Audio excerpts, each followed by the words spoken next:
राधे, जय श्री राम। कैसे आप सभी? बढ़िया। तो हम भी बढ़िया। देखिए, हमने इससे पिछले लेक्चर में आप लोगों को सेकंड चैप्टर पूरा कंप्लीट कर लिया था, जिसका नाम था इलेक्ट्रोकेमिस्ट्री। पूरा कंप्लीट कर चुके हैं। आज हम नया चैप्टर लेके आए हैं जिसका नाम है रासायनिक बलगति, केमिकल काइनेटिक्स। ये जो है आप लोगों से वैसे हम कह भी चुके हैं कि लगभग 3 से 4 लेक्चर में कंप्लीट कर लेंगे। तो उसी को कायम करने के लिए आज हम लेके आए हैं इसकी कुछ इंपॉर्टेंट परिभाषाएं, जिनके द्वारा क्या होगा कि इसको समझने के लिए हमें थोड़ी राहत मिलेगी। तो देखो, पढ़ते हैं। सबसे पहली कौन सी है? सबसे पहली ये आपको पता होना चाहिए कि केमिकल काइनेटिक्स पढ़ेंगे तो ये क्या होता है, इसमें हम किस किस चीज का अध्ययन करेंगे।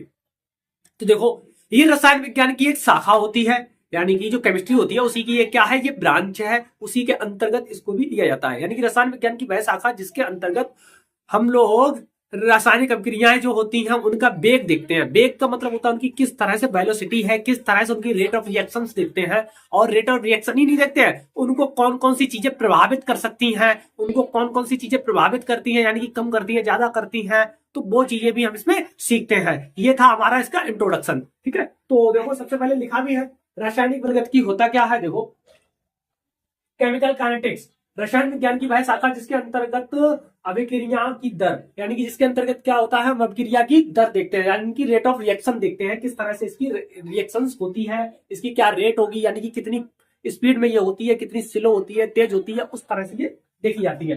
तथा उसको प्रभावित करने वाले कारक, यानी कि उनको कौन कौन सी चीजें प्रभावित कर सकती है, जैसे कि सांद्रता है, ठीक है, ताप है, दाब है, उत्प्रेरक है। अब सांद्रता क्या होती है? जैसे जैसे सांद्रता का मतलब तो गाढ़ापन, जैसे कि हमने विलियन चैप्टर में सीखा है, विलियन में देखा है ना।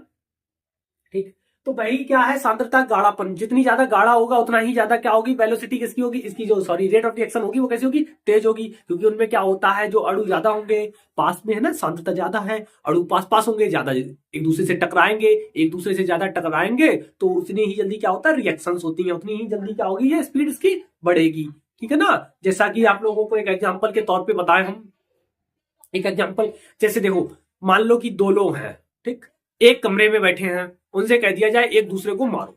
2 लोग हैं, एक कमरे में बैठे हैं, तो उनसे कह दिया जाए एक दूसरे को मारो। तो क्या होगा कि वो यहां से मान लो एक जगह से दूसरी जगह पे जाएंगे, दूर, यानी कि दूर जाएंगे, और एक दूसरे को मारने में क्या होगा कि इतनी जल्दी से नहीं मार पाएंगे। ठीक है ना।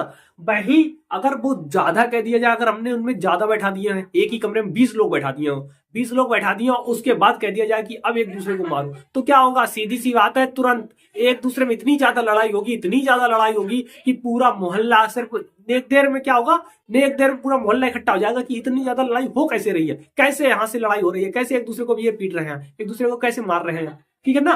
तो उस तरह से क्या होता है, जैसे जैसे सांद्रता बढ़ती है, जैसे जैसे गाढ़ापन बढ़ता है, वैसे वैसे क्या होता है, अभिक्रिया की जो वेग है ना, वो कैसा हो सकता है, बढ़ जाता है।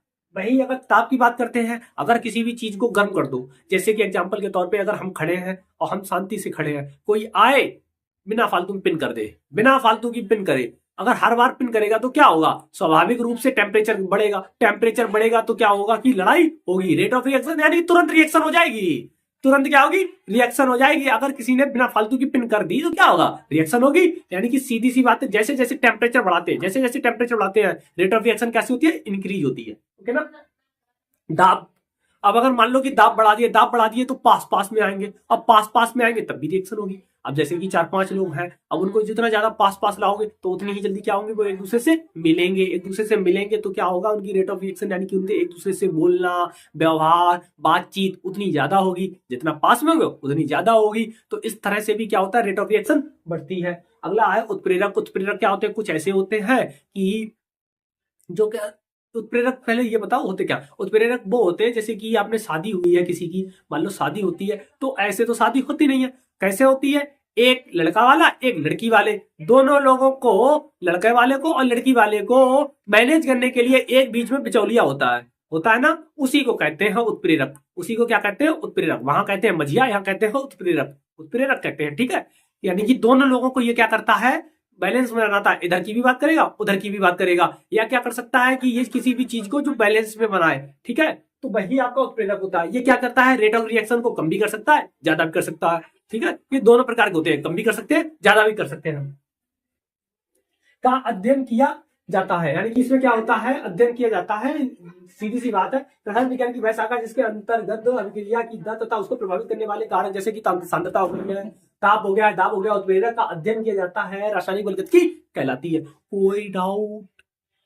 ये थी आपकी रासायनिक बलगतिकी की मतलब इंट्रोडक्शन, किस तरह से क्या क्या हमें चीजें पढ़ने को मिलेंगी, अगर बढ़ेगी तो किस तरह से बढ़ेगी, कम ज्यादा होगी, वो भी हमने यहाँ पे डिफाइन कर दिया है। वैसे तो हम आप लोगों को इसका देखो पूरा नोट सीरीज सामने आपके है, ठीक है, लेकिन हाँ आपको समझ में आना चाहिए कि कैसे क्या चीज होती है।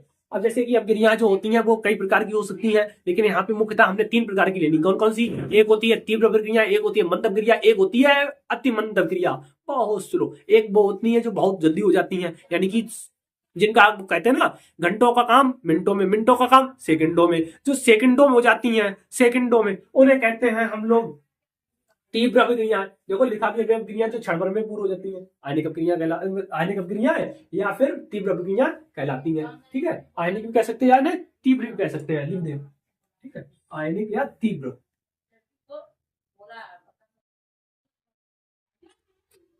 तीव्र या आयनिक अपक्रिया कहते हैं, और ये इतनी जल्दी होती है कि इनकी अपक्रिया का रेट ही नहीं पता चलता है, यानी कि बहुत जल्दी हो जाती है, इतनी जल्दी उनको हम क्या पहचान पाएंगे। एक कोई एकदम से जैसे कि हवा आई और तुरंत चली गई, पता ही नहीं चला क्या कहा, क्या हुआ पता ही नहीं चला। ठीक है, उनके लिए क्या हो, थोड़ी देर बैठो, आओ, रुको, तब कोई चीज पता चले।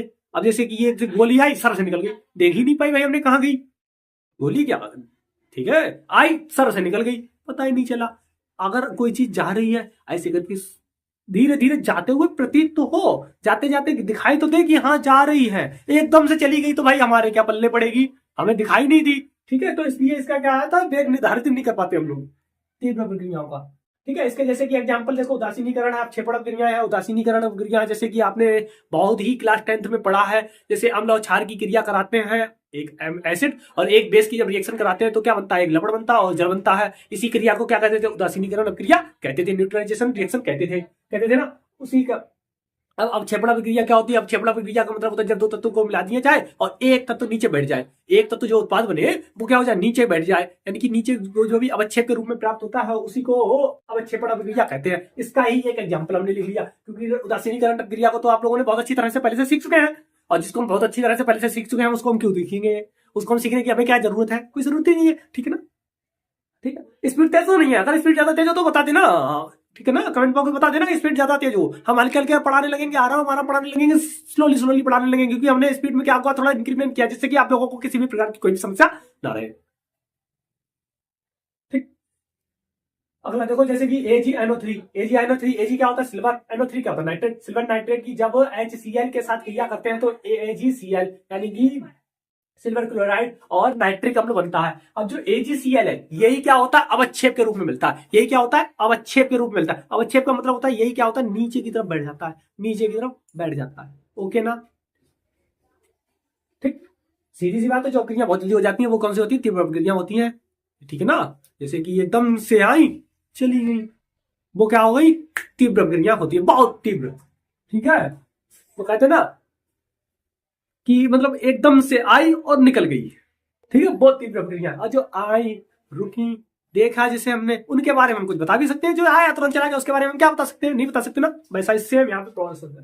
ठीक है, मंद अपक्रिया, मंद अपक्रिया क्या होती है, ये अपक्रिया मिनटों या घंटों में होती है। अब जो हमारे पास मिनटों घंटों में अगर जो अपक्रिया होंगी उनको हम क्या कर सकते हैं, डिफाइन कर सकते हैं, बता सकते हैं। ठीक है ना, तो वो क्या कहलाती है, वही अपक्रिया हमारी मंद अपक्रिया कहलाती है, और इनकी दर को भी हम बता सकते हैं, इनकी दर को क्या है हम कैलकुलेट कर सकते हैं। तो देखो लिखा भी है, वे अपक्रियाएं जो मिनटों या घंटों में पूर्ण होती हैं इनकी दर को प्रायोगिक विधि द्वारा ज्ञात कर सकते हैं। इनको क्या होता है, हम प्रायोगिक विधि द्वारा यानी कि प्रयोग द्वारा इनको हम क्या कर सकते हैं, ज्ञात कर सकते हैं। अब ये कैसे ज्ञात कर सकते हैं वो भी आपको सब सीखने को मिलेगा, घबराना नहीं है, किसी को भी घबराना नहीं है, एक बार में वैसे भी समझ में पूर्ण रूप से नहीं आता है। आज का जो लेक्चर है आप लोगों को हम कहते हैं ज्यादा से ज्यादा मैक्सिमम जो समझ में आए वो आप लोगों को 40-50% समझ में आ जाए पर्याप्त है। 50% आज समझ में आ जाए, बाकी बचा हुआ कल समझ में आएगा। ठीक है ना, ज्यादा ये कहो कि मतलब पूरा 100/100 समझ में आ जाए एक बार में नहीं आता है। ठीक है ना, एक बार में कभी भी कोई 100/100 नहीं समझ सकता भाई, कुछ चीजें रह जाती हैं तो कोई बात नहीं है। ठीक है ना, 50% अगर समझ में आ जाता है तो आप लोगों के लिए पर्याप्त है। देखो इसका भी एक एग्जांपल लिखा है, जैसे हमने लिखा है मैथिल एसीटेट को जब जल के साथ क्रिया करते हैं, मैथिल एसीटेट को जब जल के साथ क्रिया करते हैं तो एसिटिक अम्ल और हमारा मैथिल मैथिल अल्कोहल बनता है। ठीक है, इस अभिक्रिया को अगर जैसे कि होता कैसे है, जो HOH है ना, देखो जैसे इसको अगर हम लिखना चाहें समझाना चाहें तो इस तरह से समझा सकते हैं, CH3COOH CH3COO मैथिल एसीटेट, ये मैथिल ये एसीटेट की जब जल के साथ क्रिया की, किसके साथ की, जल के साथ क्रिया की, तो यहां से CH3, ठीक है ना, COO ये और H ये, ठीक है, CH3COOH ये निकलेगा और प्लस ये CH3 और ये OH, ये CH3 ये OH, यही क्या होता है आपका मैथिल अल्कोहल होता है, ये एसिटिक अम्ल होता है, ये आपका जल है वाटर, और ये क्या है मैथिल एसीटेट, इसका नाम क्या होता है मैथिल एसीटेट। ठीक है, मैथिल एसीटेट।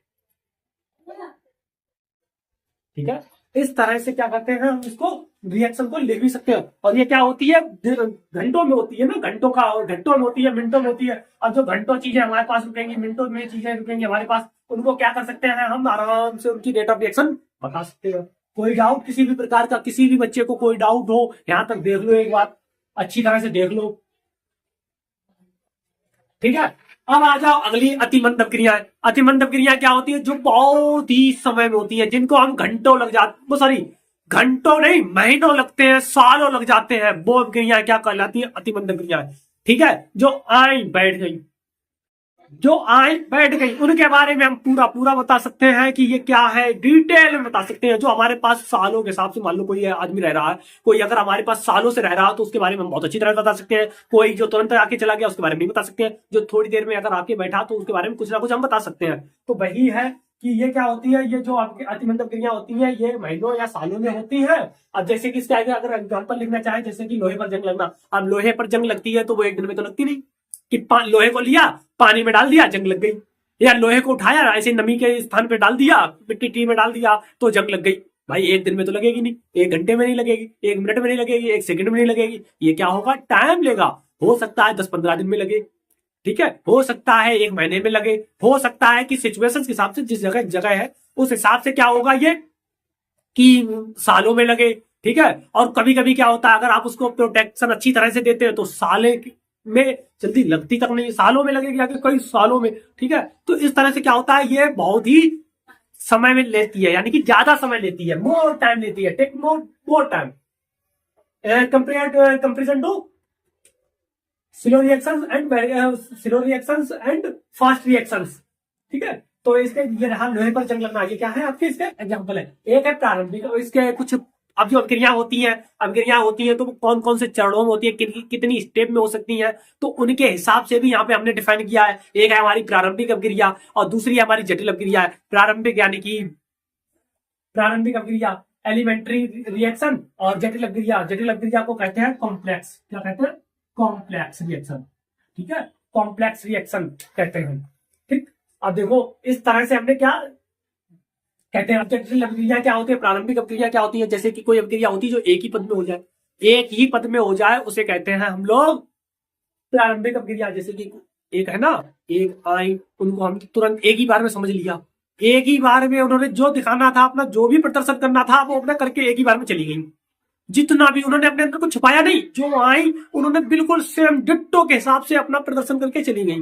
ठीक, जैसे कि आप इंस्टाग्राम खोल लो, इंस्टाग्राम पे क्या होता है डिट्टो अपना वो मतलब प्रदर्शन करके चले जाते हैं अपने अपने।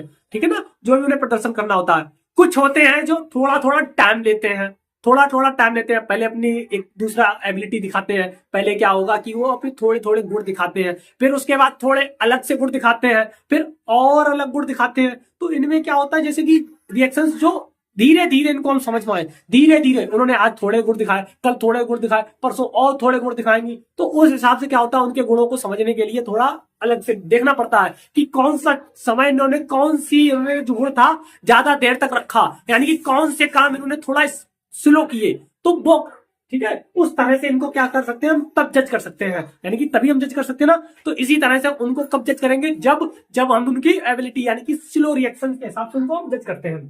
ठीक, कैसे होती है अभी हम दोबारा बताएंगे, लेकिन अभी इसको देख लो। वे अभिक्रिया जो एक पद में पूर्ण हो जाती है प्रारंभिक अभिक्रिया कहलाती है, तथा जो पद होता है वो प्रारंभिक पद कहलाता है। यानी कि कोई भी अभिक्रिया अगर एक पद में पूर्ण हो जाती है, यानी कि एक ही बार में अपना उन्होंने सब कुछ अपना जो भी था उनके सामने उन्होंने अपना प्रस्तुत कर दिया कि हम ऐसे हैं, ठीक, हम ऐसे ही हैं।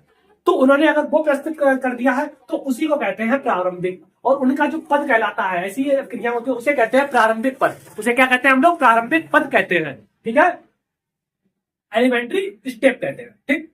जैसे कि एनो नाइट्रिक ऑक्साइड प्लस ओजोन, अगर इसके साथ क्रिया करते हैं तो क्या बनता है हमारा? Nitrogen dioxide plus oxygen gas, ठीक है। कोई डाउट? क्या क्या बना? डाई नाइट्रिक को अगर हम नाइट्रिक ऑक्साइड को अगर हम गर्म करते हैं तो नाइट्रिक ऑक्साइड और ओजोन को अगर हम गर्म करते हैं या मिक्स कराते हैं, उनकी रिएक्शन होती है तो क्या बनता है हमारा? नाइट्रोजन डाइऑक्साइड तथा ऑक्सीजन गैस बनती है। इसमें किसी प्रकार की कोई डाउट? ये थी, ये जो होती है क्रिया एक ही पद में हो जाती है, यानी कि ये अपने आप को इन्होंने पहले ही पद में दिखा दिया कि हम ऐसे ही हैं, हमें कोई भी चेंजमेंट मत करो, हमें जो देखना है जैसा देखना है हम ऐसे ही, ठीक है ना। एक ही बार में इन्होंने अपने आप को प्रदर्शित कर दिया। लेकिन जो जटिल अभिक्रिया होती है, जटिल अभिक्रिया जैसे कि कॉम्प्लेक्स रिएक्शन, वे क्या होती है? वे अभिक्रिया जो एक से अधिक पदों में पूर्ण होती है, जटिल अभिक्रिया कहलाती है। ये क्या होती है? एक से अधिक पदों में पूर्ण होती है, एक पद में पूर्ण नहीं होती, यानी कि एक बार में जज ही नहीं कर पाओगे, एक बार में जज करना आपके पल्ले ना, यानी कि वो कहते हैं ना उत्कर्ष शर्मा का डालो, पल्ले ही ना पड़ेगा। तो वैसा ही सेम कि क्या होती है कि ये एक से अधिक पदों में होती है। जैसे कि इनका एग्जाम्पल, ठीक है, जैसे कि आपको एग्जाम्पल एक दिन, जैसे 2NO2, ठीक है, NO2 नाइट्रोजन डाइऑक्साइड की अगर ओजन के साथ ऑक्सीजन के साथ क्रिया करते हैं तो क्या बनता है? डाई नाइट्रोजन पेंटा ऑक्साइड, डाई नाइट्रोजन पेंटा ऑक्साइड और प्लस ऑक्सीजन गैस बनती है, ठीक है। डाई नाइट्रोजन पेंटा ऑक्साइड प्लस ऑक्सीजन गैस बनती है। इस रिएक्शन को हम लोग एक स्टेप में नहीं होती है, ये कितने स्टेप में होती है? 2 स्टेप में, यानी कि 2 स्टेप में होती है। तो देख लो, जैसे कि NO2 प्लस NO2, ठीक है, NO2 plus NO2 equal to क्या होता है? NO3 प्लस NO, यानी कि जब नाइट्रोजन डाइऑक्साइड जब मिलेगा और फिर हमारा क्या बनता है? नाइट्रोजन ट्राइऑक्साइड बनेगा और नाइट्रिक ऑक्साइड बनता है। ये कैसी होती है? स्लो रिएक्शन होती है, बहुत स्लो, यानी कि इस रिएक्शन के द्वारा हम क्या कर सकते हैं? इसका वेग बता सकते हैं। जैसे कि कोई आया, उन्होंने आके तुरंत बैठ गया, ठीक, और धीरे धीरे अपनी आदत नहीं कर रहा, तो हम इनको ऑब्जर्व अच्छी तरह से कर सकते हैं। और अगर मान लो किसी ने एकदम तीव्र कर दिया, तेज कर दिया, तो हम नहीं कर सकते। जैसे कि एग्जांपल के तौर पर हम इतनी तेज बोल रहे हैं तो आप लोगों को हो सकता है कि आधी चीजें ना समझ में आए, लेकिन जब हम धीरे धीरे बोलेंगे तो समझ में आएगा ना, तो समझ में आ रहा है। तो वैसा ही बिल्कुल सेम इधर होता है कि ये अगर मान लो कि स्लो है तो इससे तो हम अभिक्रिया का वेग बता सकते हैं। इससे क्या होता है? अभिक्रिया का वेग हम बता सकते हैं, अभिक्रिया का वेग इससे हम बता सकते हैं।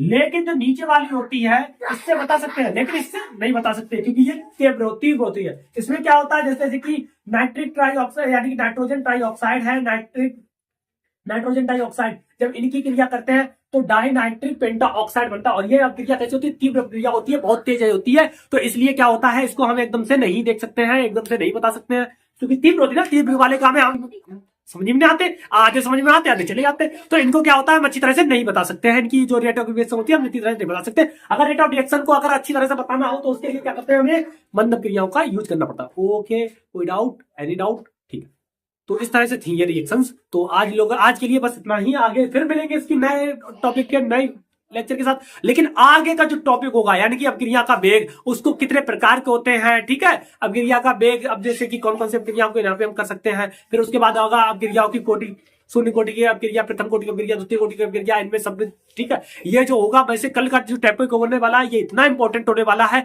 कि इसी से प्रश्न आते हैं। क्या होता है? उसी से प्रश्न आते हैं। ये तो फॉर्मली है, ये इससे सिर्फ ऑब्जेक्टिव आ सकते हैं, लेकिन प्रश्न नहीं आता है। लेकिन हाँ, जो कल वाला होगा उससे ही प्रश्न आएंगे, ठीक है ना। तो ये सब लोग बताना आज का जो लेक्चर है आप लोगों को कैसा लगा, कमेंट बॉक्स में ये बताना। अगर आप लोगों को कमेंट बॉक्स में बताना कि ये लेक्चर कैसा लगा है, और इसमें जो भी डाउट है वो कमेंट बॉक्स में आप बता सकते हैं।